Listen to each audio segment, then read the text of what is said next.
আমরা একটা দৃষ্টান্ত দেখলাম যে আজকে আপনি একটা ক্যাম্পের ইনচার্জ হয়ে এটা আপনার দায়িত্ব না, যদিও সেক্ষেত্রে দেখলাম যে আপনি অত্যন্ত সুন্দর সাবলীলভাবে এটাকে আসলে সহযোগিতা করার চেষ্টা করছেন যারা কাজ করছে তাদেরকে, এবং প্লাস যারা যে গাড়িগুলো যাচ্ছে যানবাহনগুলো আসলে এখানে বিব্রত হচ্ছিল সেই ক্ষেত্রে আপনি কাজ করেছিলেন। আসলে কোন বিষয়টা আপনাকে ইন্সপায়ার করেছে বিষয়?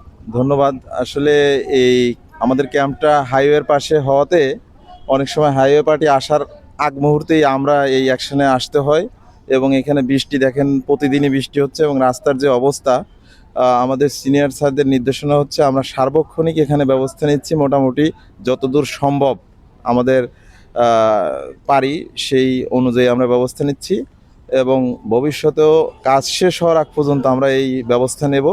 আমি সার্বক্ষণিকই থাকি, বাসাও আমার এখানে। আমি বাসায় যাওয়ার সময় ডিউটি করি, ডিউটিতে থাকলেও ডিউটি করি, ডিউটি ছাড়াও ডিউটি করা লাগে। ধন্যবাদ। আরেকটা বিষয় যেটা লক্ষ্য করলাম যে আপনি একেবারে কাদার ভেতরে নেমে সে কাজটা করছিলেন, যদিও আসলে এক পাশে দাঁড়িয়ে নিজেকে সেফ রেখে কাজ করার আসলে সুযোগ ছিল।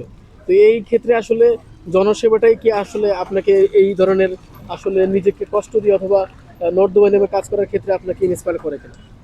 আসলে কাদার ভিতরে না নামলে ওই ড্রাইভারও অনেক সময় আমাদের সিগন্যাল মানতে চায় না। আমি যদি উপরে দাঁড়ায় সিগন্যাল দেই, তাহলে অনেক সময় তারা দেখেও ওভারলুক করে দেখে না। এই কারণে যাতে আমি নজরে পড়ি, এই কারণে অনেক সময় কাদা, বৃষ্টি, পানি এগুলো আমরা দেখেও কাদার ভিতরে নেমে আমরা ডিউটি পালন করি। আসলে স্থানীয়ভাবে আসলে আমরা যতটুকু জেনেছি এখানে আপনাকে মানবিক পুলিশ বলা হয়। এইটা আসলে আপনাকে কতটা আসলে ইন্সপায়ার করে? এটা বলা হলে অবশ্যই আমি ধন্য, এবং আমি চেষ্টা করি মানুষের জন্যই কাজ করার। যেহেতু পুলিশ মানুষ নিয়েই কাজ করে, মানুষের সেবা করাই পুলিশের কাজ, পুলিশ মানুষের বন্ধু, এটাই